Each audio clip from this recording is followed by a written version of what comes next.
Hello दोस्तों, जय श्री कृष्णा। तो कैसे हैं आप सब दोस्तों? भाग्य क्या होता है, ये कैसे बनता है, क्या अपना भाग्य बदल पाना संभव है? ऐसे कई सवाल आपके मन में आते होंगे। अगर आप भी भाग्य से जुड़े ऐसे ही सवालों से घिरे रहते हैं तो आज का ये वीडियो पूरा देखिएगा, क्योंकि आज हम इन्हीं प्रश्नों के उत्तर जानेंगे। इसके लिए पहले हम एक कहानी सुनेंगे, उसके बाद गीता जी का एक श्लोक भी जानेंगे। और इन दोनों बातों को सुनने और समझने के बाद आप भी अपने भाग्य को संवारने का गुण सीख लेंगे। तो चलिए कहानी से शुरुआत करते हैं। एक गांव में एक महान साधु निवास करते थे। गांव के सभी लोग अपनी समस्याएं लेकर साधु के पास जाते और साधु अपने अनुभव और ज्ञान की मदद से उनकी समस्या हल कर देते। एक दिन रमेश नाम का शिष्य साधु के पास गया और बोला, हे गुरुवर, क्या अपना भाग्य हम स्वयं बना सकते हैं या सब कुछ पहले से तय है? शिष्य का प्रश्न सुनकर साधु बोले, मैं तुम्हारे प्रश्न का उत्तर अवश्य दूंगा, लेकिन इससे पहले तुम्हें मेरा एक काम करना होगा। गुरुजी ने शिष्य से खड़े होने को कहा और बोले, अब अपना एक पैर उठाओ और उसे उत्तर दिशा की ओर कर दो। शिष्य ने ऐसा ही किया।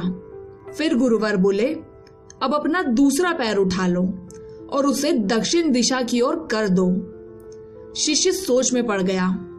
वो बोला, ये कैसे संभव है गुरुवर? अब जबकि मैं अपना एक पैर हवा में उठा चुका हूँ तो दूसरा पैर उठा पाना मेरे बस में नहीं। पहले जब आपने मुझसे पैर उठाने को कहा तो निर्णय लेने का अधिकार मेरे पास था, लेकिन अब निर्णय लेने का अधिकार मेरे पास नहीं है। शिष्य की बात सुनकर गुरुजी मुस्कुराने लगे और बोले, तुमने बिल्कुल ठीक कहा। हमारा कर्म भी ठीक ऐसा ही होता है। कर्म करते वक्त हमारे पास निर्णय लेने की क्षमता होती है, लेकिन एक बार कर्म कर दिया जाए तो उसके आगे क्या होगा, उस पर हमारा कोई अधिकार, कोई बस नहीं होता।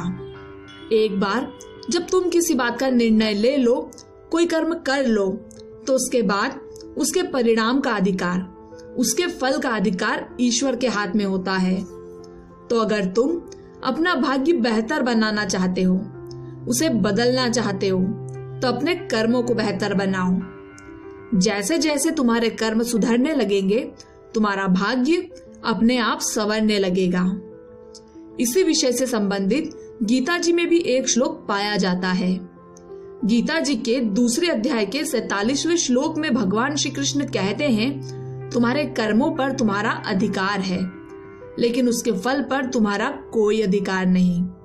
अतः अपने कर्मों को चतुराई और बुद्धि से चुनो।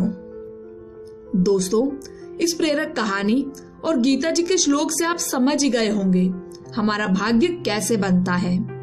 मान लीजिए आपको किसी होटल में पैसों से भरा पर्स मिलता है, तो अब ये आपको तय करना है कि आप उस पर्स को चुपचाप अपनी जेब में रखना चाहेंगे या उसे होटल के रिसेप्शन पर लौटा देंगे, ताकि वो अपने असली मालिक तक पहुंच सके। और आपका वही एक निर्णय आपका भाग्य तय करेगा।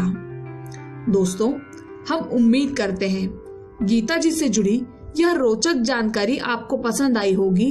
धर्म और ग्रंथों की ऐसी ही ज्ञानवर्धक बातें जानते रहने के लिए हमारे साथ जुड़े रहें।